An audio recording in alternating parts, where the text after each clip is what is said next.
অত্যন্ত গুরুত্বপূর্ণ বিষয় নিয়ে আমরা এখানে তৃণমূল কংগ্রেসের পক্ষ থেকে আমাদের মাননীয় কুণাল ঘোষ মহাশয় এবং আমি আপনাদের এখানে কিছু তথ্য দেব এবং আমাদের বক্তব্য দলের পক্ষ থেকে রাখবো। আমাদের নিশ্চিত বিশ্বাস যে আপনাদের মাধ্যমে আমরা বাংলার মানুষকে এবং তার সাথে সারা ভারতের মানুষকে জানাবো যে বাংলাকে কিভাবে বিপর্যস্ত করবার জন্য এই ধরনের কাজ মুখ্য নির্বাচন কমিশনের অফিস থেকে করা হচ্ছে। একটা চিঠি আমি এবং কুণাল আপনাদের কাছে দেখাচ্ছি। একটি চিঠি, তারিখটা একটু দেখবেন, 16 ফেব্রুয়ারি, অর্থাৎ আজকে আমরা 16 ফেব্রুয়ারি 2026-এ, চিঠিটিও 16 ফেব্রুয়ারি 2026-এ। কে লিখছে? Election commission of India. নিচে কে লিখছে আছেন? তিনি আন্ডার সেক্রেটারি শক্তি শর্মা।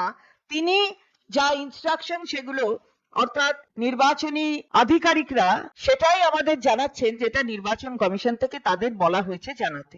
এবার দেখুন কি লেখা রয়েছে, আমি ইংরেজিটা পড়ি তারপরে বাংলা অনুবাদটাও করব। যে লিখেছেন, I am directed to refer to reference number so and so dated 21/1/2026। এটা কাকে লিখছে? To the chief electoral officer West Bengal. অর্থাৎ আমাদের এখানে যিনি চিফ ইলেকটোরাল অফিসার তাকে চিঠিটা লিখছেন under secretary election commission of ইন্ডিয়ার। লিখছেন যে I am directed to refer to reference number so and so dated 21/1/2026 seeking clarification on the admissibility of the documents mentioned above. Mentioned above কি না? Clarification on admissibility of financial assistance sanction letters from PMAYG, IAY and Banglar Bari schemes as one of the documents under Special Intensive Division sir 2026 West Bengal. এটা হচ্ছে subject matter. তাহলে এই subject matter নিয়ে বলছে। Subject ম্যাটারটা কি না? Financial assistance, অর্থনৈতিক সহযোগিতা, যেটা পিএমএওয়াই তে অথবা আইএওয়াই তে অথবা বাংলার বাড়ি স্কিমে তার যে অর্থনৈতিক ভাবে যে সহযোগিতা করা হয় তার সার্টিফিকেট গ্রহণযোগ্য কিনা, এটা এখান থেকে সিইও তিনি জানতে চেয়েছেন, ক্লারিফিকেশন চেয়েছেন মুখ্য নির্বাচনী কমিশনের অফিসে, যেটা অবস্থিত দিল্লিতে। এখন সবাই জানেন সেটা আজকে তার চিঠি আসছে। আপনারা জানেন যে 14 তারিখে হিয়ারিং শেষ হয়ে গেছে এবং 16 তারিখ আজকে ক্লারিফিকেশন দিয়ে বলা হচ্ছে the honorable supreme court right para 6 of para 8 of its order dated 9/2/2026 has directed that the affected persons to whom notices have been served shall be entitled to rely on all or any of the documents referred to by the ECI in the SAR notice, and also such documents, including those referred to in our order dated 19/1/2026, shall be considered by the EROs when passing orders on the objections received in response to the notices served. তাহলে দুটি কথা honourable supreme কোর্টের দুটি কথা তুলে ধরা হয়েছে। এতে দুটি ডিরেকশন কি, যা নোটিশ দেওয়া হয়েছিল সার প্রক্রিয়ার সময় ইলেকশন কমিশনের অফিস থেকে যে নোটিশ দেওয়া হয়েছিল তাতে যেগুলো বলা হয়েছিল সেই নথি এবং তার সাথে সুপ্রিম কোর্ট 19/1/2026 অর্থাৎ 19শে জানুয়ারি 2026-এ যে অর্ডার পাস করেছেন তাতে যে নথির কথা লেখা আছে সেই নথিগুলো নেওয়া হবে, এটা বলা হলো। The commission in it's instruction dated 27/10/2025, খুব ভালো করে এটা একটু আপনাদের কাছে তুলে ধরার চেষ্টা করছি। কি বলছে? The commission in its instruction dated 27/10/2025 has prescribed any land, কি বলেছে কি নেওয়া হবে, কারণ সুপ্রিম কোর্টের আগে বলে দিয়েছে যে ওদের কি নোটিশ, সেই নোটিশের কি লেখা ছিল 27/10-এ হচ্ছে any land stroke house allotment certificate by government, মানে any land stroke house allotment document by the government, certificate by the government as one of the indicative documents, অর্থাৎ এটা গ্রহণযোগ্য হবে। তাহলে কি ল্যান্ড অথবা হাউস অ্যালটমেন্ট ডকুমেন্ট গ্রহণযোগ্য হবে।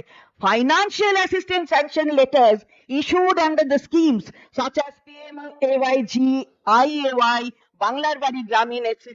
are not the documents as specified either in the order of the Honorable Supreme Court or in the SAR instructions referred to above. মানেটা কি হলো? মানেটা কি দাঁড়ালো জিজ্ঞাসা করতে চাই। ল্যান্ড না থাকলে কারোর নামে পিএমএওয়াই দেওয়া যায়? ল্যান্ড না থাকলে কারোর নামে বাংলার বাড়ি গ্রামীণ দেওয়া যায়? অর্থাৎ চলবে কিনা। না অ্যালটমেন্ট যদি নিজের জমি না থাকে তাহলে তো ওই বাংলার ওই বাড়িটা দেওয়াই যায় না।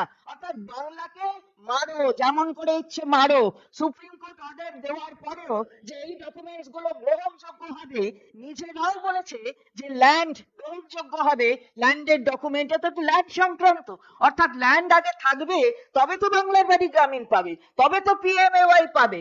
টাকা টাকা দেওয়ার ব্যাপার নেই পিএমএওয়াই এর টাকা দেওয়া হচ্ছে না, কিন্তু তা সত্ত্বেও কেন বাংলার গ্রামীণ, এই বাংলার বাড়ি গ্রামীণ নিজেরা টাকা দেওয়া হচ্ছে? 30 লক্ষ 32 লক্ষ মানুষকে এই বাড়ি দেওয়ার জন্য দেওয়া হয়েছে, তাদের জমি আছে বলেই তো দেওয়া হয়েছে। তো তাহলে সেই কথাটা এতে উল্লেখ নেই। তাহলে হয়ে গেল কেন? কেনই বা চিফ ইলেকটোরাল অফিসারের এত বড় একটা ক্লারিফিকেশনের দরকার হলো? আর তার সেই ক্লারিফিকেশনটা আসতে 16 তারিখ, অর্থাৎ আজকে 16 ফেব্রুয়ারি সেই ক্লারিফিকেশন আসলো। মানুষ তো জানে না যে ওটা গ্রহণযোগ্য হবে কি হবে না, মানুষ তো দিয়েছেন ওটা। আর কেন গ্রহণযোগ্য হবে না? আইন কি বলে? বাংলাকে মারো। আইন কি বলে? যে সমানে এই ধরনের কাজ করে যাও। আইন কি বলে? এত ধমক খাওয়ার পরেও এই ধরনের কাজ করে বাংলার মানুষকে বিপদে ফেলবে, এটা আইন বলে? কোথায় বসে আছে, কোন চেয়ারে? জিজ্ঞাসা করছি আমরা। সবকিছু কি একেবারে নিজের এখতিয়ারের মধ্যে করে নিয়েছো নাকি? আমরা জিজ্ঞাসা করছি এটা। মুখ্য নির্বাচনী কমিশনের অফিসে যারা বসে আছেন তাদের বিনীতভাবে জিজ্ঞাসা করছি। কিন্তু বিনয় মানে দুর্বলতা নয়, এটা মনে রাখবেন। বিনয় মানে, বিনয়ের সঙ্গে আমরা বলি বলে তাই মনে করে নিয়েছেন এটা দুর্বলতা, তা নয়। বিনয় আমাদের শক্তি, এবং সেই শক্তির বলে লড়ে আসছেন মাননীয় নেত্রী মমতা বন্দ্যোপাধ্যায়, মাননীয় সাধারণ সম্পাদক অভিষেক বন্দ্যোপাধ্যায়। এটা হচ্ছে কি এতদিন পরে এই ধরনের কথা বলা, যাদের জন্য বলা, যার জন্য ক্লারিফিকেশন চাওয়া, সেই ক্লারিফিকেশন আসতে এতদিন সময় নিয়ে নিল কেন? কবে ক্লারিফিকেশন চেয়েছে? না 21শে জানুয়ারি ক্লারিফিকেশন চেয়েছে ইলেকটোরাল অফিসার, আর সেখানে দেওয়া হচ্ছে কবে? 16ই ফেব্রুয়ারি। তাহলে বুঝুন আমরা বলতে চাই যে গোটা জিনিসটা, এই গোটা প্রক্রিয়াটা শুধু বাংলার জন্য, এই ধরনের তাদের মানুষকে অসুবিধায় ফেলার জন্য এবং নাম কাটার ব্যবস্থা করার জন্য এই ধরনের কাজ করা হচ্ছে। সারা ভারতবর্ষের অন্যান্য জায়গায়ও নির্বাচন অনেক জায়গায় হবে, আপনারা জানেন, বারবার বলি, বলার দরকার নেই, কিন্তু সেইখানে এইগুলো সব গ্রহণযোগ্য হচ্ছে, আর এখানে হচ্ছে না। এখানে চিফ ইলেকটোরাল অফিসারকে একটা ক্লারিফিকেশন চাইতে হলো, 21 তারিখে চেয়েছেন, আর তার উত্তর আসছে প্রায় 1 মাস পরে, অর্থাৎ 16 তারিখে, 16ই ফেব্রুয়ারি আজকের দিনে তার জবাব আসছে। তা আমরা এর একেবারে সম্পূর্ণত এর বিরুদ্ধাচরণ করি এবং প্রতিবাদ করি। এটা অনারেবল সুপ্রিম কোর্টের যে অর্ডার, সেই অর্ডারটাকে অবমাননা করছে এবং আইনকে একটা বৃদ্ধাঙ্গুষ্টি দেখিয়ে খালি বাংলার মানুষের নাম কাটার জন্য হাউস অ্যালটমেন্ট হবে। হাউসে তো কেউ ভাড়া নিয়ে থাকতে পারে, তাহলে অন্য জায়গা থেকে এসে ভাড়া নিয়ে থাকতে পারে, কিন্তু বাংলার বাড়িতে আরো বেশি স্পেসিফিক একটা ডকুমেন্ট, যে আমরা জমি না হলে ওটা অ্যালটমেন্টই হবে না। তাহলে সেই জায়গায় দাঁড়িয়ে বড় বড় লেকচার কোথায়? রাজ্যটার নাম বাংলা, এটা মনে রাখবেন, আর এই রাজ্যের মুখ্যমন্ত্রীর নাম মমতা বন্দ্যোপাধ্যায়, এটা মনে রাখবেন। আমরা শেষ থেকে ছাড়বো, এইরকম ভাবে মানুষকে পর্যদস্ত করা যাবে না। সেজন্য তাই সেই কারণে আমরা আজকে আপনাদের কাছে আমাদের আবেদন রেখেছিলাম আসার জন্য। আমরা কৃতজ্ঞতা জানাই যে আপনারা এসেছেন, এবং আমার মাননীয় সহকর্মী কুণাল ঘোষ তিনিও আপনাদের সামনে তার বক্তব্য তুলে ধরবেন। ধন্যবাদ মাননীয় মন্ত্রী চন্দ্রমোহন ভট্টাচার্য। দেখুন, পরিষ্কার যে চক্রান্তটা হয়েছে, এই যে চক্রান্তটা, এটা হচ্ছে সাধারণ মানুষের জন্য প্রক্রিয়াটা শেষ হয়ে যাওয়ার পর, শেষ তারিখ পার হয়ে যাওয়ার পর, যখন কারুর কিছু করার নেই, তখন বিপুল সংখ্যক বৈধ ভোটারকে নাম বাদ দেওয়ার চক্রান্ত, বিপুল সংখ্যক বৈধ ভোটারের নাম বাদ দেওয়ার চক্রান্ত। প্রথম থেকে তো নিত্য নতুন ফতোয়া পাঠিয়েছেন। একটা এসআইআর হচ্ছে, আপনাদের গোড়ার থেকে তার টার্মস কন্ডিশনস লেখা থাকবে না মুখে মুখে, হোয়াটসঅ্যাপে।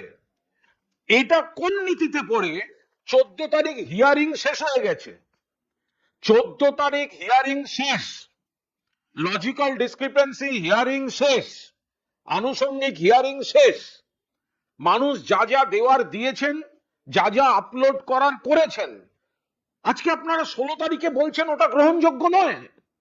এটা কি করে পসিবল হতে পারে? কে আপনাদের অধিকার দিয়েছে শেষ দিন পার হয়ে যাওয়ার পর মানুষের ঘাড়ে এই বিপদটা চাপাবার? মাননীয় মন্ত্রী যেটা ব্যাখ্যা করে বললেন, যে যে স্কিমগুলোতে ওরা বলছেন সুপ্রিম কোর্ট পরিষ্কার যা যা বলেছেন তার মধ্যে এটা পড়ে, এবং তারপরেও পিএমএওয়াইজি, আইএওয়াই এবং বিশেষভাবে বাংলার বাড়ির টাকাটা একজন আর্থিক সাহায্যটা তখনই পেতে পারেন যখন তার নিজের জায়গা রয়েছে। সবচেয়ে বড় কথা, হিয়ারিং এর ডেট শেষ, হিয়ারিং প্রসেস শেষ, মানুষ যার যার তথ্য বৈধভাবে আছে সুপ্রিম কোর্ট অনুমোদিত সেগুলো আপলোড করে দিয়েছেন, তারপরে আপনারা বলছেন ওটা চলবে না। কতগুলো মানুষকে কেন বিপদে ফেলছেন? তৃণমূল কংগ্রেস মমতা বন্দ্যোপাধ্যায়ের নেতৃত্বে, অভিষেক বন্দ্যোপাধ্যায়ের সেনাপতিত্বে এত বড় চক্রান্তের কড়া বিরোধিতা করবে। আপনারা এই নোটিশ অনৈতিক এবং অবৈধ। আপনাদের যদি ক্ষমতা থাকতো এই নোটিশটা হিয়ারিং চলাকালীন দিলেন না কেন? হিয়ারিং চলাকালীন নোটিশটা দিলেন না কেন? তাহলে কোনো মানুষ এটাও দিতেন আর একটাও দিতেন, কিছু দিতেন। আপনারা সব দরজা জানলা বন্ধ করে পেছনের দরজা দিয়ে ডাকাতি করার মতো খিড়কির দরজা দিয়ে ঢোকার চেষ্টা করেছেন, ব্যাকডোর দিয়ে ঢোকার চেষ্টা করেছেন, যতক্ষণে ডেট ওভার হয়ে গেছে আপনি তারপর বলছেন এই ডকুমেন্ট চলবে না। অর্থাৎ বিপুল সংখ্যক মানুষ যাদের নিজের জায়গা আছে, সেই জায়গার উপর বাড়ি তোলার জন্য সরকারের কাছ থেকে সহায়তা পত্র যা যা নথি পাওয়া দরকার পেয়েছেন, সেগুলো আপলোডও করেছেন। আজকে আর তাদের নতুন করে কিছু দেওয়ার নেই। আজকে তাদের জন্য একটা বড় দরজা বন্ধ করার খেলা খেলছে নির্বাচন কমিশন। বিজেপির দালাল, এজেন্ট, দলদাস বিজেপির কথায় কোটি কোটি ভোটার বাদ দিতে না পেরে, বিজেপির অ্যাসাইনমেন্ট পালন করতে না পেরে, বিজেপির দলদাস তারা এই ব্যাকডোর দিয়ে এখন শেষের পর, হিয়ারিং প্রসেস শেষ হয়ে যাওয়ার পর তারপরে ওরা বলছেন এই ডকুমেন্ট চলবে না। এবার ভাবুন, কেউ দিয়েছে, এবার ওই কারণ দেখিয়ে তাদের নাম যদি বাদ দিতে যায় কত বড় অবিচার হবে। জেনুইন ভোটার, জেনুইন সিটিজেন, তার জায়গা রয়েছে, গভর্নমেন্টের নথি পেয়েছে, গভর্নমেন্ট সাহায্য করছে বাড়ি করতে, তাদের সুযোগ দেওয়া হলো না। ভারতীয় বিচার ব্যবস্থাতেও অভিযুক্তকে কথা বলার সুযোগ দেওয়া হয়, আর এই নির্বাচন কমিশন বিজেপির দালাল, বিজেপির এজেন্ট, অন্য কোন তালে আছে। রিটায়ারমেন্টের পর এই সরকার দেখবেন কোন রাজকীয় পদে বসাতে যাচ্ছে, নইলে এত বড় অনৈতিক কাজ কেউ করতে পারে না যে লাস্ট ডেট পার হয়ে যাওয়ার পর তখন তুমি বলছো এগুলো চলবে না, যেখানে এইগুলো সম্পূর্ণভাবে বৈধ। এই গোটা বিষয়টা আজ 16ই ফেব্রুয়ারি যেহেতু তারা করেছেন, হিয়ারিং বন্ধ হয়ে যাওয়ার পর বহু মানুষকে বিপদে ফেলার চেষ্টা করেছেন, অনৈতিক কাজ করেছেন, অবৈধ কাজ করেছেন। তৃণমূল কংগ্রেস তার প্রতিবাদ জানাচ্ছে, আমরা এখান থেকে জানালাম। আর মাননীয় মুখ্যমন্ত্রী মমতা বন্দ্যোপাধ্যায় এবং আমাদের সর্বভারতীয় সাধারণ সম্পাদক অভিষেক বন্দ্যোপাধ্যায়ের নেতৃত্বে আর কি ভাবে বিষয়টা নিয়ে এই প্রতিবাদ বা প্রসেস চালানো যায় সেটা তৃণমূল কংগ্রেস খতিয়ে দেখছে। আমি শুধু আরেকটা জাস্ট অ্যাড করছি, সেটা হলো যে আপনারা দেখেছেন যে 19শে জানুয়ারি 2026 সুপ্রিম কোর্টে এই অর্ডারটা দিয়েছে, যেটার উল্লেখ এই চিঠির মধ্যে রয়েছে। তো 19শে জানুয়ারি ওরা জানতো না, নির্বাচন কমিশন তারা জানতো না যে পিএমএওয়াই জি আছে, বাংলা গ্রামীণ, বাংলা বাড়ি গ্রামীণ আছে, সেই ক্লারিফিকেশনটা তো সেখান থেকেই নেওয়ার কথা। তাই তো হয়ে থাকে। ওরা কি বিশেষ কোনো লোক নাকি? আর এটাও যদি হয় যে সুপ্রিম কোর্ট বলেছে কি বলেনি, সেটাও কিন্তু ক্লারিফিকেশন সুপ্রিম কোর্টের থেকেই নেওয়ার কথা। ওনার নিজের ক্লারিফিকেশন দেওয়ার মতন অধিকার সংবিধান তাকে দেয়নি। সুপ্রিম কোর্টে গিয়ে আনবে, এটাই সবচেয়ে ওপরে আমাদের যে সিস্টেম চলে তাতে সবচেয়ে ওপরে টায়ার হচ্ছে জুডিশিয়ারি। সেখানে গিয়ে সে চাইবে তো ক্লারিফিকেশনটা, যে ক্লারিফিকেশন চেয়েছে ইলেকটোরাল অফিসার 21শে জানুয়ারি, মানে সুপ্রিম কোর্টের অর্ডারের পরপরই চেয়েছে। তাহলে সুপ্রিম কোর্টে গিয়ে সেটার ক্লারিফিকেশন চাওয়া উচিত ছিল, সেটা হয়নি। এটা 1 মাস ধরে বসে রইল, বসে আজকে দিয়েছে। যে কথা কুণাল ঘোষ একটু আগে আপনাদের কাছে বলেছেন, যে এটা সম্পূর্ণ তো অবৈধ একটা কাজ, অবৈধ একটা ক্লারিফিকেশন। এটার জন্য আমরা আপনাদের কাছে আজকে এর বিরোধিতা করছি দলের পক্ষ থেকে, কারণ পরে যা যা করা হবে আপনারা নিশ্চয়ই জানতে পারবেন। এবং অন্য রাজ্যে এগুলো করছে না, হ্যাঁ, মানে বৈষম্যটা সেখানেও রয়েছে। বাংলার ক্ষেত্রে এটা করা হচ্ছে, অন্য রাজ্যে হচ্ছে না। 19শে জানুয়ারি সুপ্রিম কোর্টের অর্ডারের যদি কোথাও কোনো ক্লারিফিকেশন তাদের দরকার মনে হয়, তাহলে সঙ্গে সঙ্গে সুপ্রিম কোর্ট থেকেই আপনারা ক্লিয়ার করে নিলেন না কেন? যখন মানুষ আপলোড করছে, যখন সেটা নিয়ে সবাই জানেন যেটা সবুজ সংকেত হয়ে গেছে, এরা কি নিজেকে সুপ্রিম কোর্টের ঊর্ধ্বে মনে করছে? মনে করছি সুপ্রিম কোর্টের অর্ডার নিজেদের মতো ব্যাখ্যা করে শেষ দিন পার হয়ে যাওয়ার পর, হিয়ারিং শেষ হয়ে যাওয়ার পর আপলোড করা তথ্যের ক্রাইটেরিয়া তারা পাল্টে দিচ্ছেন। এটা অনৈতিক, এটা অবৈধ, এটা বিজেপির দলদাস এজেন্ট। এই মুখ্য নির্বাচন কমিশন বিজেপির স্বার্থে তার সাঙ্গপাঙ্গদের ব্যবহার করে এই কাজটা করছেন।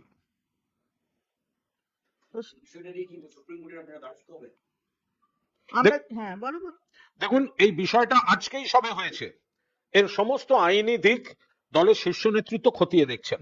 এটার সঙ্গে বেশ বড় সংখ্যক মানুষ জড়িত, কারণ যাদের বাড়ি আছে এবং সেই বাড়ি জমি আছে, জায়গা আছে, বাড়ি তৈরির জন্য সরকার টাকা দিচ্ছে, আবাসের টাকা তো কেন্দ্রীয় সরকার দেয়নি, বাংলার বাড়ি তো রাজ্য সরকারের কোষাগার থেকেই দিতে হয়েছে মুখ্যমন্ত্রী। রাগ হচ্ছে, ওটাই হচ্ছে রাগ আর কি, তাই জন্য ওটা প্রতিহিংসা পরায়ণ হয়ে উঠেছে। যেহেতু আবাসের টাকাটা কেন্দ্রীয় সরকার দেয়নি, বাংলার বাড়ির টাকাটা মমতা বন্দ্যোপাধ্যায় রাজ্যের কোষাগার থেকে মানুষকে দিয়েছেন, তাই প্রবল প্রতিহিংসা পরায়ণ ভাবে আমাদের বক্তব্য, তোমার এইটা তো সুপ্রিম কোর্টে যে বিষয়টা ক্লিয়ার হয়ে গেছে, কোন কোন তথ্য মান্যতা পাবে সেগুলো যেখানে স্পষ্ট হয়ে আছে, তো ক্লারিফিকেশন দরকার হলে তুমি সুপ্রিম কোর্টে গেলে না কেন? 19শে জানুয়ারি যেখানে সুপ্রিম কোর্টের অর্ডারে যা বলা হয়েছে, 16ই ফেব্রুয়ারি সুপ্রিম কোর্টের মতামত ছাড়া নিজেদের মতো করে ক্লারিফিকেশন চাপিয়ে বেশ কিছু বৈধ ভোটারকে বাদ দেওয়ার চক্রান্ত করা হয়েছে। আমরা সেটা সকলের সামনে ধরছি, প্রতিবাদ করছি, এবং এর আইনি এবং অন্যান্য দিকগুলো আমাদের দল খতিয়ে দেখছে।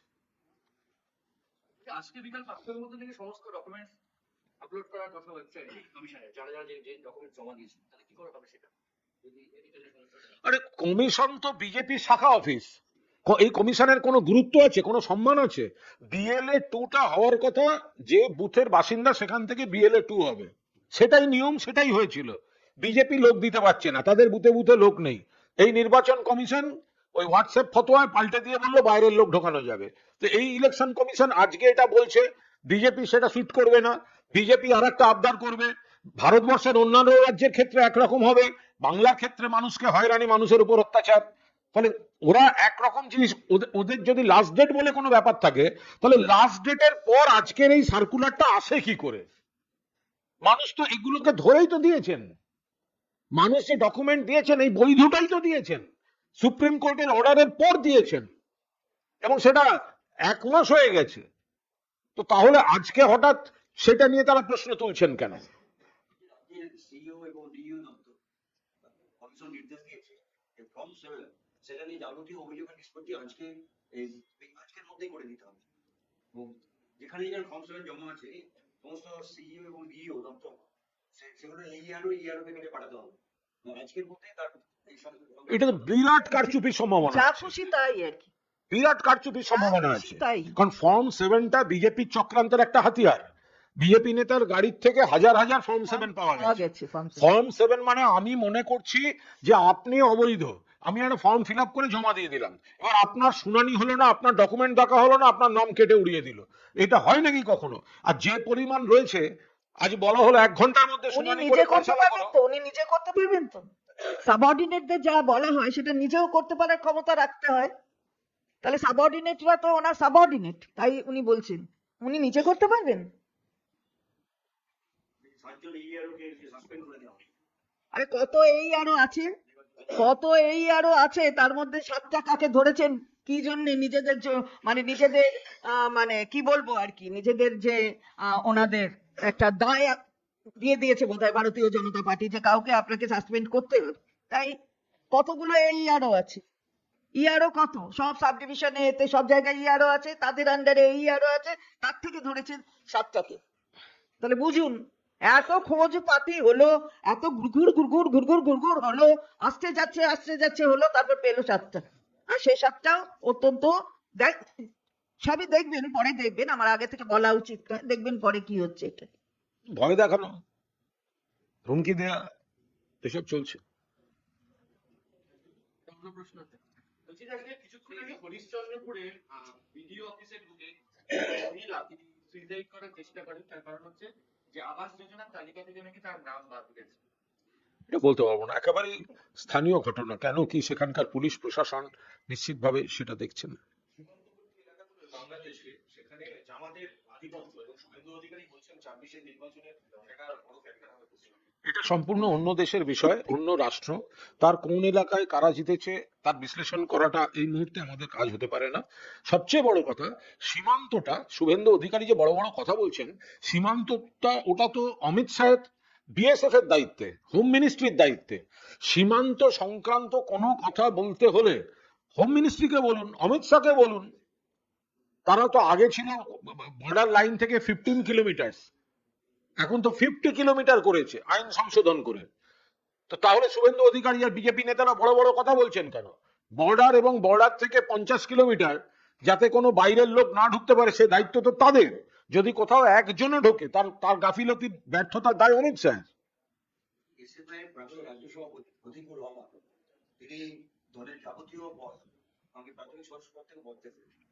জল্পনা চলছে যে তৃণমূলের বিরুদ্ধে সেলিমের সাথে তীব্র বিরোধ তৈরি হয়েছে। কে? সেলিমের সাথে তার তীব্র বিরোধ তৈরি এটা হয়েছে। সম্পূর্ণ তাদের ব্যাপার। এটা একটা সিপিএম একটা আলাদা দল, তো সিপিএম এর মধ্যে কে কেন ইস্তফা দিয়েছে, ওটা কি ব্যাপারে, এটা নিয়ে আমরা কোনো কথা বলবো না। সিপিএম বিজেপির কাছে আত্মসমর্পণ করেছে। বিজেপির দুটো হচ্ছে আত্মা, একটা আরএসএস আর একটা সিপিএম। সিপিএম কে তাদের নিচের লোকদের শেখায় ভোট, তোমরা মিছিল মিটিং করো সিপিএম এর, আর ভোটটা গিয়ে বিজেপি কে দাও। সেই কারণেই তো বিজেপির কিছু ভোট বেড়েছিল আর সিপিএম এর ভোটটা কমে গেছে। তো এই সব দেউলিয়াপনা চলছে। সিপিএম এ কিছু একটা অংশ বায়োলজিক্যাল ফেরতবাজ সিপিএম, এর ওর বাড়ি ঘুরছে, এর বাড়ি ওর হোটেল, মানে অনৈতিক জোট, অন্ধ তৃণমূল বিরোধিতা থেকে বাংলার ক্ষতি করছে, বাংলার কুৎসা করছে, নিজেদের মধ্যে তারা ওই ধরনের কাণ্ড কারখানা করছে। তাতে যদি তাদের নিজেদের মধ্যেই প্রতিবাদ উঠছে, এটা তো বোঝা যাচ্ছে। তারা নিজেরাই একমত হতে পারছে না, সেটা তো বোঝা যাচ্ছে। বাকি প্রতিকুর বাবু বা কেউ তারা কি বলছেন তাদের ব্যাপার। মোহাম্মদ সেলিম হুমায়ুন কবিরের সঙ্গে মিটিং করলেন হোটেলে গিয়ে। আজকে হুমায়ুন কবির জানিয়েছেন বাবার সঙ্গে জোট করবেন, বাবাদের সাথে জোটে যাবেন। না না, ওই ভ্যালেন্টাইন্স উইক চলছিল তো, সেই সময়টা মোহাম্মদ সালিমের মধ্যে এর মন জানতে চাই, ওর বাড়ি যেতে চাই, এরকম একটা কিরকম একটা উস্কুসানি কাজ করেছে। তার মানে এই নয় যে সেগুলো সমস্ত ম্যাচিওর করবে। তো এখন হুমায়ুন কবিরের কাছে উনি গেছিলেন, হোটেলে টোটেলে সব গেছিলেন। এখন হুমায়ুন আবার যদি বলে থাকেন জোট করবেন না, সে তো এতে তো প্রেমে প্রত্যাখ্যান। হ্যাঁ, বামফ্রন্ট এবং কংগ্রেসের সঙ্গে জোটের কোনো প্রশ্ন নেই, কিন্তু ব্যক্তিগতভাবে সেলিম বাবু এবং অধীর বাবু মুর্শিদাবাদে দাঁড়ালে তিনি সমর্থন করছেন। দেখুন এই এর একটা সীমা আছে। আরে হুমায়ুন কবির, তাকে নিয়ে রোজ তিনি কি বলবেন আর তার তাদের উত্তর দেওয়া, উত্তর দিতে হবে, মানে মহান করে দিচ্ছেন আপনারা। এটা কোনো ইয়ে না, এটা রিলিফ। যে ব্যক্তি 2019 সালে বিজেপি জিন্দাবাদ, নরেন্দ্র মোদী জিন্দাবাদ বলে লোকসভায় মুর্শিদাবাদ কেন্দ্রে বিজেপির প্রার্থী হলেন, যে বিজেপি বলেছিল এক ধাক্কা অর দো, বাবরি মসজিদ তোড় দো, বাবরি ভেঙেছিল, তিনি আজকে বাবরির প্রতি শ্রদ্ধা দেখাতে যাচ্ছেন, মানুষকে বিভ্রান্ত করছেন। তো বোঝাই যাচ্ছে সব বিজেপির সব খেলা। আর সেলিম বা অধীর চৌধুরী, তাদের ওনাদের সঙ্গে সব ওনাদের ব্যাপার থাকলে এগুলো যে সব পৃথিবীর অতৃপ্ত আত্মা কাছাকাছি ঘুরঘুর করছে, সবাই জানে, মানুষ কোনো গুরুত্ব দিচ্ছেন না। বিজেপিকে হারাতে গেলে প্রত্যেকটা ভোট মমতা ব্যানার্জির প্রার্থীদের। কারুর কোনো বিভ্রান্তিতে যদি একটা ভোটও কেউ অন্যদিকে দেন, জেনে রাখবেন আপনি বিজেপির পাতা ফাঁদে পা দিচ্ছেন, আপনাকে বিভ্রান্ত করা হচ্ছে, ঘুরিয়ে লাভটা হচ্ছে বিজেপির। বলছি অদিতকে যেতে হবে মুশকিল, দুর্বলতা অদিতের মধ্যে প্রকাশ পায়। করুক। না বলছে মমতা বন্দ্যোপাধ্যায়ের বিরুদ্ধে প্রার্থী দেবো, মুসলমানের বিরুদ্ধে প্রার্থী দেবো, কিন্তু অজিত চৌধুরীকে আমি জেলাতে ছাড়ছি না। দেখুন, আমার মনে হয় ওনার পরবর্তী নির্বাচনে রাষ্ট্রসংঘে মহাসচিবের পদে লড়া উচিত। ওনার এই যে ক্রমশ একটা আমি উন্নতি দেখতে পাচ্ছি হুমায়ুন কবিরের, যে ছোটখাটো কেন ভাবছেন, রাষ্ট্রসংঘে মহাসচিবের পদে গিয়ে লড়ুন, একটা আন্তর্জাতিক প্রচার টোচার পাবেন। ওই তো 31টা লোক নিয়ে মোটর বাইকে গেছেন, তার মধ্যে 14টা পুলিশ। অমিত শাহ আসছে বুধবার, যদি কোনো রাজনৈতিক কর্মসূচি হয় মায়াপুর যাবেন কিভাবে দেখছেন? কিছুভাবেই দেখছি না। ভোট আসা মানেই অমিত শাহ, নরেন্দ্র মোদী এদের ডেলি প্যাসেঞ্জারি। তো ওনারা আসবেন, যাবেন, ঘন ঘন আসবেন, ঘন ঘন যাবেন, ভোট হয়ে যাবে, রেজাল্ট বেরোবে, তারপর আর আসবেন না। এ তো আমাদের দেখে অভ্যাস। এই বাংলায় ওনাদের যাতায়াতের কোনো প্রভাব, কোন বাংলা রাজনীতি, উন্নয়ন, মানুষের সঙ্গে তাদের সম্পর্কও নেই, প্রভাবও নেই। বর্তমানে নাদনঘাটের বাসিন্দা এক মহিলা পরিযায়ী শ্রমিক হিসেবে আহমেদাবাদে কাজ করতে গেছিলেন, তার অস্বাভাবিক মৃত্যু হয়েছে। এই আবার পরিযায়ী শ্রমিকের মৃত্যু গুজরাটে। আমরা তো বারবার বলছি যে যারা কাজ করতে যাচ্ছেন তারা যদি বাংলার থেকে হন, বাংলায় কথা বলেন, তাহলে তাদের অস্বাভাবিক মৃত্যু হচ্ছে, এবং সে মৃত্যুর কারণ খতিয়ে দেখার জন্য সঠিক উদ্যোগ নেওয়া হচ্ছে না, যেটা আমাদের মাননীয় নেত্রীও বারবার বলেছেন, মাননীয় সাংসদও বারবার বলেছেন। মহিলাদের উপর অত্যাচার, এদিকে মহিলাদের খুব নাকি তাদের শ্রদ্ধা, তাদের প্রতি স্নেহ ভালোবাসা, আর দেখা যাচ্ছে আন্তর্জাতিক নারী দিবস আসছে, তার আগে মহিলাদের ওপর এই ধরনের অত্যাচার, তাদের শিকার হওয়া মহিলাদের শিকার হচ্ছে, এবং সেটাও গুজরাটের মতন জায়গায়, সেখানে এই অত্যাচার চলছে। তো আমরা তো বারবার এই কথা বলছি, বাংলা সবের বিরুদ্ধে ওদের বিদ্বেষ, সুতরাং এই বিদ্বেষের ফলে এতগুলো মানুষকে প্রাণ দিতে হয়েছে। যুবসাথী প্রকল্পে একদিনে 8 লক্ষ আবেদনকারী সংখ্যা এসেছে। এটারই বিরোধীরা বলছেন যে এটা এ রাজ্যে যে কর্মসংস্থান নেই সেটাই আরো একবার ফুটিয়ে তুলছে। সম্পূর্ণ ভিত্তিহীন কথা বলছেন। বিরোধীদের এসব কথা বলার কোনো অধিকারই নেই। 2014 সালে নরেন্দ্র মোদী ক্ষমতায় আসার আগে বিজেপি বলেছিল বছরে 2 কোটি চাকরি। তাহলে 12 বছরে তো 24 কোটি চাকরি হয়। 24 কোটি চাকরি কোথায় গেল বিজেপি? আপনার পাড়ার লোককে জিজ্ঞাসা করুন, কোন কেন্দ্রীয় সরকারের চাকরি নেই, কোনো জায়গায় নেই, কোনোদিন শুনিই না। উল্টে বেকার বেড়ে গেছে। কারণ কেন্দ্রীয় সরকারের জন্য দেশে শিল্পের অবস্থা খারাপ, কৃষির অবস্থা খারাপ, বেকারের সংখ্যা বেড়ে গেছে। সারা ভারতবর্ষে বেকারত্ব বাড়ছে, কর্মসংস্থান কমছে। আর পশ্চিমবঙ্গে কর্মসংস্থানের হার বাড়ছে। এখানে বড় শিল্পে চাকরি হচ্ছে, মেধাভিত্তিক শিল্পে চাকরি হচ্ছে, তথ্য প্রযুক্তি শিল্পে চাকরি হচ্ছে, মাঝারি শিল্পে চাকরি হচ্ছে, স্বনির্ভর গোষ্ঠী হস্ত কুটির শিল্পে কর্মসংস্থান বাড়ছে। পাশাপাশি মমতা বন্দ্যোপাধ্যায় এই যুব সমাজকে যতদিন না চাকরিটা পাচ্ছে, তাদের অনেক খরচা থাকে, চাকরি, ফর্ম ফিল আপ, ইন্টারভিউ ইত্যাদি, অভিভাবকের মতো এই সরকার পাশে দাঁড়িয়েছে। তো এইটা বিজেপি আর এদের মাথা খারাপ হয়ে গেছে এখন, তো সেই জন্য আর ওদের তো অভ্যাস হচ্ছে, প্রথমে কি না বলবে বলবে, বুঝতেই পারছে না। প্রথমে কুৎসা করবে, তারপরে ওদের রাজ্যগুলোই এগুলো নকল করবে। তো সুতরাং ওরা এইগুলো করতে যায় কেন? আর একটা কথা হচ্ছে যে ওই এবারে ইলেকশনের পর হয়ে টয়ে গেলে ওনাদের অনেককে দেখা যাবে, অনেক বাড়ির লোককে দেখা যাবে ওই লাইনে। প্রাথমিক শিক্ষক নিয়োগ প্রক্রিয়া অংশগ্রহণ করতে না পারার জন্য চাকরি প্রার্থীরা বিকাশ ভবন পর্যন্ত আজকে অভিযান করলো, মিছিল করলো। আপার প্রাইমারিরাও তারাও মিছিল করবে না। আমাদের মাননীয় মুখ্যমন্ত্রী, সরকার এবং শিক্ষামন্ত্রী তারা চান সব জট খুলে চাকরিগুলো হোক, কিন্তু কেন, কোন কারণে এই জটগুলো অনেকে পাকিয়ে রেখেছে সেটা তাঁরাও জানেন। এবার কোন কোন জায়গায় কেউ কেউ এটাকে একটু মিছিল বা কর্মসূচিতে আনতে চাইছেন। কিছু ক্ষেত্রে কিছু বিরোধীদেরও একটু প্রভাব থাকে, যে তারা বলছেন এই সময়টা করো, প্রচারে আসবে ইত্যাদি ইত্যাদি। কিন্তু তারা জানেন মাননীয় মুখ্যমন্ত্রী তিনি এবং শিক্ষামন্ত্রী, তারা এই সরকার, তারা কিন্তু এটা সম্পূর্ণভাবে যাতে চাকরি হয়, শূন্য পত্রে। মুখ্যমন্ত্রী তো বলে দিচ্ছেন এত আমরা এগোচ্ছি, এবং কেউ না কেউ কোনো না কোনো ভাবে যদি গিয়ে ওখানে গিয়ে বসে থাকেন। আমি আপনাদের একটা কথা বলি, Let me give you an example. Your education minister, Kanti Biswas, has actually said in public that for the last 10 or 11 years, not one new primary school has been opened by the government. That's almost an embarrassing fact. I don't know the time, whether 10 or 5 years, but it is true. I know for about 8 years, We could not appoint any teachers. Jyoti Basu বলছেন 8 বছরে একজন শিক্ষক নিয়োগ করতে পারেনি। কে বলছেন? জ্যোতি বসু। আর এখানে বামেরা জ্ঞান দিতে আসছে। মুখ্যমন্ত্রী তৎকালীন জ্যোতি বসু তিনি করণ থাপারকে বলছেন, হ্যাঁ 8 বছরে এটা দুর্ভাগ্য যে আমরা একজন শিক্ষক নিয়োগ করতে পারিনি। আর সেই সিপিএম তারা এখানে গিয়ে গল্প শোনাতে এসছেন।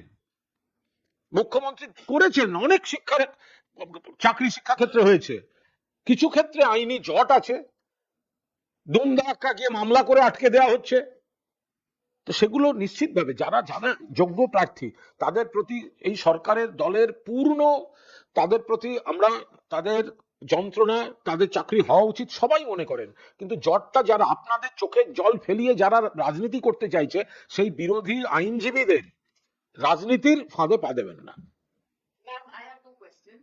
One, the former media advisor to then Prime Minister Sanjay Balu has pushed for Chief Minister Mamata Banerjee as the leader and face of the India bloc. How does the Trinamool Congress see this? And the second, we have been seeing a football in the Bangla Juboshati camps that are being organized in the 294 constituencies. The opposition is saying this highlights the number of unemployed youth in the state who are lining up for this scheme. What are the benefits that the government sees through this scheme, whether it will electorally impact TMC or not? Let me first answer your first question. Every prudent person, he or she, will obviously admit that our Honorable Chief Minister is the only face which can solve the problems of the nation and which can give relief to the people at large of this nation.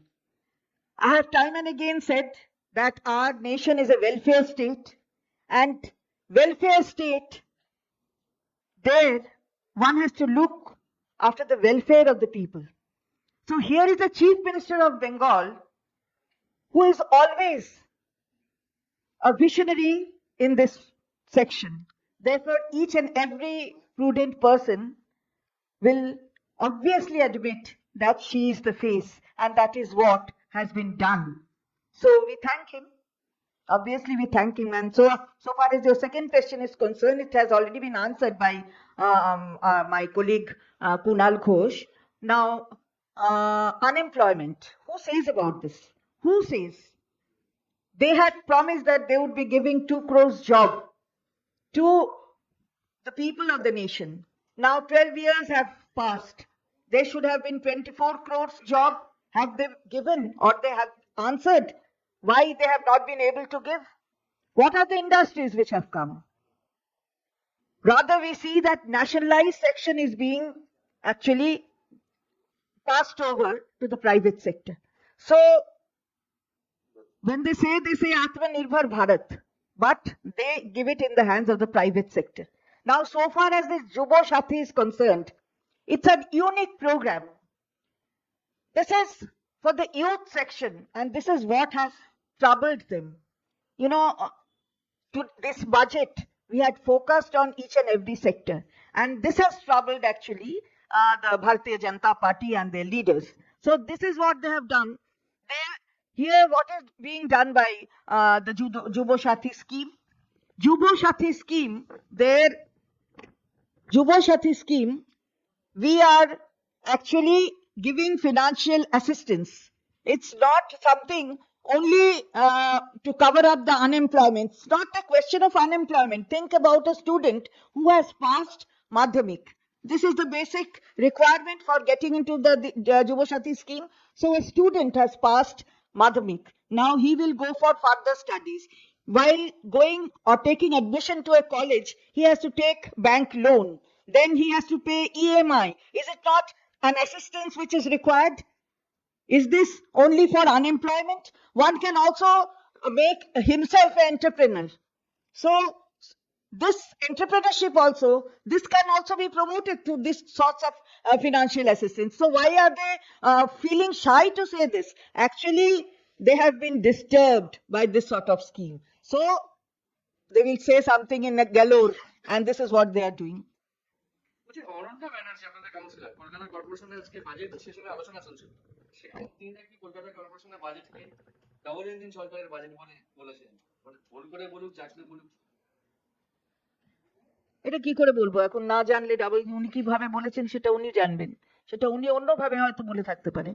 সেখানে বলেছেন রাজ্য এবং corporation. হ্যাঁ, আপনি বা অন্যভাবে ধরছেন কেন? ডাবল ইঞ্জিন মানে কি ওদেরই খালি ডাবল ইঞ্জিন থাকবে? এর তো মানে নেই তুই কোনো। মনটা পবিত্র কর, হ্যাঁ, ও একটা তাহলেই জগন্নাথ হয়ে যাবে। মন্দির করেছে, সেখানে গিয়ে পুজো দিয়ে নেবে। One question, seven AERO was suspended. So what was Trinamool Congress opinion on this matter? No, I do not know. Actually, there are so many AEROs. Now they have found out something has to be done. So 7. Now investigation will go on because they have been suspended. That means there has to be a preliminary inquiry, and that inquiry will come to an end and something will be the result. So we will see the results. You will also see the results, but the number is only 7. So a hue and cry, that is not required. Here there are so many AEROs, so many EROs, they have found out 7 because they have to do something they have done. That is why. That is what is actually we are, this is coming to surface that they have to do something. So they are doing. Is it behind any intentional? That future will, I am not a astrologer. I can't say. Now you will find in the future what is being done. But obviously there is something which is behind the veil and playing behind their mind. যেমন যুবসাথী চলছে, তেমন কাল থেকে BJP যুব মোর্চাটা কর্মসূচি নিয়ে রাস্তায় নামছে আড্ডা। সেটা চলবে হচ্ছে 25 তারিখ পর্যন্ত। প্রত্যেকটা বিধানসভায় 30টা জায়গায় 20 থেকে 25 জন যুব মোর্চার কর্মী চা চক্রের আয়োজন। আর কত চা খাবে? পরিষ্কার কথা বলছি, যাদের BLA 2 দিতে পারে না তাদের এই সমস্ত কর্মসূচি হচ্ছে গরুর গাড়ির হেডলাইট। ফলে আপনারা ওই নিয়ে ব্যস্ত থাকতে পারেন, ওগুলোর ওই ঘোষণা পর্যন্তই হয়, তারপর সেগুলোকে আর কোনো এলাকায় BLA 2 দিতে পারে না বুথ থেকে, তা আড্ডাটা কে মারতে যাবে? যারা BLA 2 দিতে পারে না, ইলেকশন কমিশনকে দিয়ে বাইরের লোকের এন্ট্রি সিকিউর করতে হয়, তারা বলছে সব এলাকায়, তাদের যদি সব এলাকায় 4টে ছেলেও থাকতো তাহলে তো BLA টা অন্তত একজন নিতে পারতো। যেসব বুথে 1 পিস লোক নেই, বলছে আড্ডা করবো। বিধানসভা ভিত্তিক চার্জশিট কার? উফ কলকাতা বিধানসভা, উফ বাবা উফ। কলকাতা বিধানসভা নিয়ে চার্জশিট দিচ্ছি, কে আবার দক্ষিণ কলকাতা বিধানসভা কর্মসূচিটাকে আপনি কিভাবে দেখছেন? কোনোভাবেই দেখছি না। আমাদের বাংলায় কয়েকটা থেকে ওই আছে, কিছু ভালো বইয়ের সংকলন আছে, শতবর্ষের সেরা হাসির গল্প বা এইরকম ধরনের নানা রকম থাকে বিভিন্ন, তো কোনোটা থাকে ভূতের গল্প, কোনোটা হাসির গল্প, এগুলো সবকটাই বিজেপির ক্ষেত্রে প্রযোজ্য। কিন্তু তো ফলে ওদের ওই ধরনের কিছু উপাদান দিচ্ছে। বিজেপি আগে নিজেরা বাংলার জন্য কি করেছে কেন্দ্রীয় সরকার, সিট মানুষ দিয়ে দিয়েছে বারবার, সেটার কৈফিয়ত দিক, কেন বাংলার টাকা দেয়নি? এখানে চন্দ্রবাদী স্বয়ং বসে রয়েছেন, কত টাকা ওনাদের বাকি। মাননীয় মুখ্যমন্ত্রীর নেতৃত্বে যে সরকার চলছে তার অর্থমন্ত্রী এখানে। তো বিজেপি এক হচ্ছে টাকা দেবে না, 100 দিনের না, আবাসের না, মোট পাওনা 1,96,000 কোটি টাকা দেবে না, বাংলাকে কলুষিত করবে, বাংলাকে এজেন্সি পাঠাবে, বাংলার বদনাম করবে, কখনো CBI ED NIA, কখনো হচ্ছে ওই বিভিন্ন কমিটি কমিশন বদনাম করবে। এরপরে আরম্ভ হয়েছে বাংলা ভাষাকে অপমান, বাংলার মনীষীদের অপমান, বাংলা ভাষা বললে অন্য রাজ্যে পিটিয়ে মারছে, বাংলাদেশে পাঠিয়ে দিচ্ছে। এবার একেবারে বাংলার মানুষের অস্তিত্বের শিকড় ভোটার লিস্ট থেকে তুলে দেওয়ার জন্য চেষ্টা করছে। ওদের চার্জশিট কি জিনিস? বিজেপিকে এবারের আসন্ন নির্বাচনে বাংলার মানুষ ভরপুর বুঝিয়ে দেবে, 30 পার হবে না। অপোজিশন লিডার পোস্টটা পাওয়ার জন্য যে সংখ্যাটা দরকার হয়, এবারে ভোটের পর মুখ্যমন্ত্রী মমতা বন্দ্যোপাধ্যায় থাকবেন, কিন্তু বিরোধী দলনেতা বলে কোনো পদ থাকবে না, কারণ বিজেপি সেই পদরা সংখ্যাটা এসে পৌঁছবে না।